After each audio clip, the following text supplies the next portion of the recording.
پاس کے ملک میں ایک بادشاہ رہا کرتا تھا جس کے 3 بیٹے تھے۔ تینوں بہت ذہین اور تمام عمل و فن میں یکتا تھے۔ تیر اندازی ہو یا تلوار چلانے کے جوہر، جنگ کے تمام باریکیوں سے واقف تھے۔ شہزادے جوان ہو چکے تھے۔ بادشاہ کی خواہش تھی کہ ان کی شادی کر دی جائے۔ بادشاہ نے جوتشی کو بلایا اور اس سے اپنے دل کی بات بتائی۔ جوتشی نے 2 دن کا وقت مانگا اور تیسرے دن دربار میں آ کر بادشاہ کو اپنی رائے سے آگاہ کیا۔ اس نے بتایا کہ تینوں کی کنڈلی دیکھی تو ایک بات نظر آئی کہ ان لوگوں کی شادی کرنا آسان نہیں۔ ایک لڑکے کی شادی میں مشکل آ سکتی ہے۔ اب وہ لڑکا کون ہے یہ میں نہیں بتا سکتا۔ ان کو میرے ساتھ جنگل بھیج دیجیے، میں کوئی ترکیب کرتا ہوں۔ لہٰذا یہ تینوں جوتشی کے ساتھ جنگل چلے گئے۔ وہاں ایک درخت کے پاس جا کر جوتشی نے کہا، تم تینوں اپنی اپنی کمان سے تیر چلاؤ۔ جہاں بھی جس ملک کی طرف تیر جائے گا وہیں کی شہزادی کو پیغام بھیج دیا جائے گا۔ تینوں بیٹوں نے کمان میں تیر لگا کر چھوڑا۔ بڑے بیٹے کا تیر ترکی کی ایک بڑی ریاست کی طرف پایا گیا، دوسرے بیٹے کا تیر دکن کی ریاست کی طرف پایا گیا، جبکہ تیسرے بیٹے نے جو تیر چلایا وہ ایک پیڑ پر بیٹھی بندر کی دم پر اٹک گیا۔ وہ پیڑ سے اتاری گئی اور طے ہوا کہ چھوٹے بیٹے کی شادی اس بندریا کے ساتھ کی جائے گی۔ وہ بہت دکھی اور شرمندہ تھا مگر مجبوری تھی۔ پہلے بچے والدین کی بات نہیں ٹالتے تھے، اسی لیے وہ خاموش ہو گیا۔ سب شہزادوں کی شادی بڑی دھوم دھام سے ہوئی۔ 2 ملکوں کی شہزادیاں محل میں اتریں مگر تیسری کے لیے چھوٹے شہزادے کی خواہش پر الگ محل کا انتظام کیا گیا۔ دونوں بڑے شہزادے اپنی رانیوں کے ساتھ خوش و خرم زندگی بسر کرنے لگے، مگر چھوٹے شہزادے کے پاس تو دلہن کے نام پر ایک بندریا تھی۔ وہ بہت پریشان اور شرمندہ رہتا تھا۔ ایک دن بادشاہ اور ان کی ملکہ نے کہا کہ وہ اپنی بہوؤں کا سلیقہ دیکھنا چاہتی ہے، لہٰذا ان کو ایک ایک رومال کاٹنے کے لیے دیا جائے۔ دونوں بہویں اپنے ہنر دکھانے کے لیے محنت سے رومال پر پھول بوٹے بنانے لگی۔ چھوٹے شہزادے کو بہت شرمندگی ہوئی مگر جب بندریا نے اس سے پوچھا تو اس نے یہ بات بتا دی۔ بندریا نے کہا کہ وہ رومال لے آئے۔ جب سب کے رومال بن کر تیار ہوئے تو بادشاہ اور ملکہ کی حیرت کی انتہا نہ رہی کہ سب سے خوبصورت کڑھائی چھوٹے شہزادے کی بیوی نے کی تھی، جبکہ وہ تو بندریا تھی۔ دونوں بڑی بہوؤں کو بہت برا بھی لگا۔ چند دن بعد بادشاہ اور ملکہ نے کہا کہ وہ بہوؤں کے ہاتھ کا بنا کھانا کھانا چاہتے ہیں۔ دونوں بہویں تیاری میں لگ گئیں مگر چھوٹا شہزادہ افسردہ ہو گیا۔ بندریا نے جب پوچھا تو کہا، کوئی بات نہیں، میں کھانا پکا کر دوں گی، آپ بھجوا دیجیے گا۔ سب کے پکائے کھانے تخت پر چن دیے گئے۔ دونوں نئی دلہنوں کے کھانے کی خوب تعریف ہوئی۔ جب تیسرا کھانا کھلا تو خوشبو سے سارا دالان مہک گیا۔ کھانا اس قدر خوبصورت اور رنگین تھا کہ سب کی نظریں اس پر جم گئی، اور جب وہ کھانا بادشاہ اور ملکہ نے کھایا تو وہ واہ واہ کرنے لگے۔ سب سے مزیدار اور نفاست سے بنایا ہوا کھانا چھوٹی رانی کا تھا جو کہ بندریا تھی۔ ملکہ اور بادشاہ کو ایک بار پھر سب دلہنوں کو ایک ساتھ دیکھنے کا دل چاہا۔ اس بار چھوٹا شہزادہ رو پڑا۔ کھانے اور رومال تک تو بات ٹھیک تھی مگر اس حسین ترین شہزادیوں کے درمیان یہ بندریا کیسے جائے گی؟ بندریا کے پوچھنے پر شہزادے نے سارا ماجرا کہہ دیا۔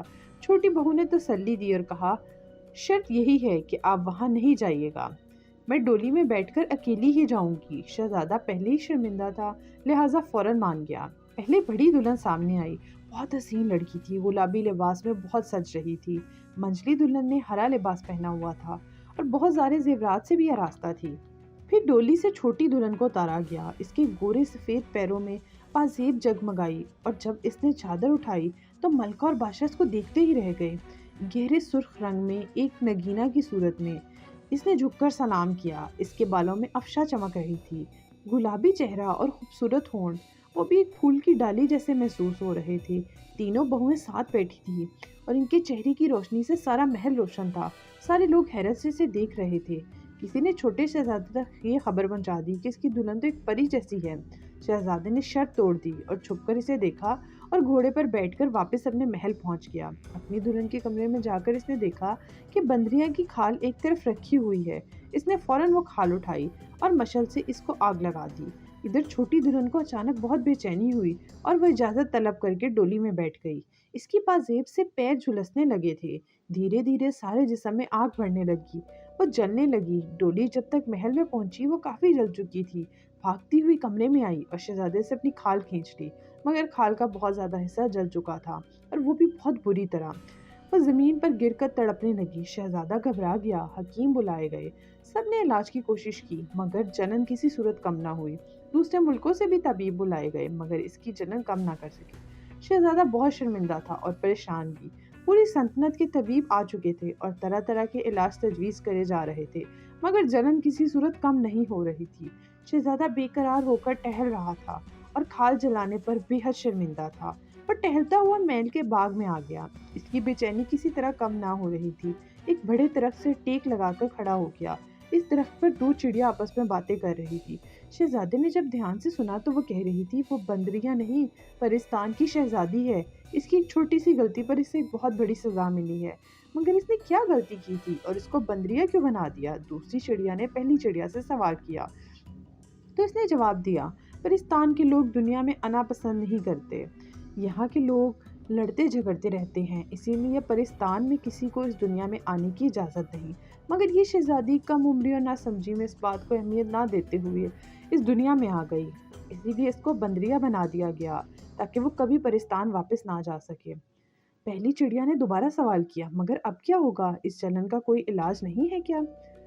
تو دوسری چڑیا نے اس کو تسلی دیتے ہوئے کہا، علاج تو ہے، اس پیڑ کے پھل کو پیس کر اگر زخموں پر لگا دیا جائے تو ٹھیک ہو سکتی ہے، مگر دنیا والے مہنگی دوائی تو خرید لیتے ہیں، پیڑ پودوں کی قدر نہیں کرتے جن میں ہر مرض کا علاج ہے۔ شہزادے نے چہرہ اوپر اٹھایا اور چڑیا کا شکریہ ادا کیا، پیڑ کے پھل چن کر محل میں واپس آ گیا اور نوکروں کی فوج ہوتے ہوئے بھی اپنے ہاتھوں سے وہ پیس کر مرہم تیار کیا اور جا کر اپنی دلہن کے زخموں پر لگایا۔ حیرت انگیز طریقے سے زخم ٹھیک ہونے لگے۔ 2 ہی دن میں وہ اچھی بھلی ہو گئی، مگر وہ بہت خاموش تھی۔ تیسری شام جب شہزادہ اس کی مسیری کے قریب کرسی پر بیٹھا، اس نے دروازہ کھولا اور پرستان کے راجہ اور رانی اندر آ گئے۔ کمرہ ان کے نور سے مہکنے لگا۔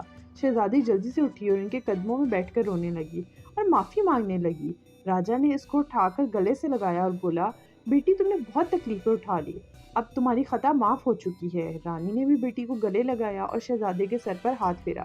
پرستان کے راجہ نے شہزادی کو دعائیں دی اور کہا، اگر وہ چاہے تو پرستان چلے اور وہیں زندگی گزارے، اسے کوئی تکلیف نہ ہوگی۔ مگر شہزادے نے اس سہولت سے انکار کر دیا اور کہا وہ یہی اس ملک میں رہ کر اپنے والدین کی خدمت کرنا چاہتا ہے۔ پرستان کے راجہ اس کی اس بات سے بہت خوش ہوئے اور پرستان کے ڈھیروں سامان سے گھر بھر دیا اور راجہ اور رانی پرستان واپس چلے گئے۔ شہزادہ اور اس کی دلہن ہنسی خوشی زندگی گزارنے لگے۔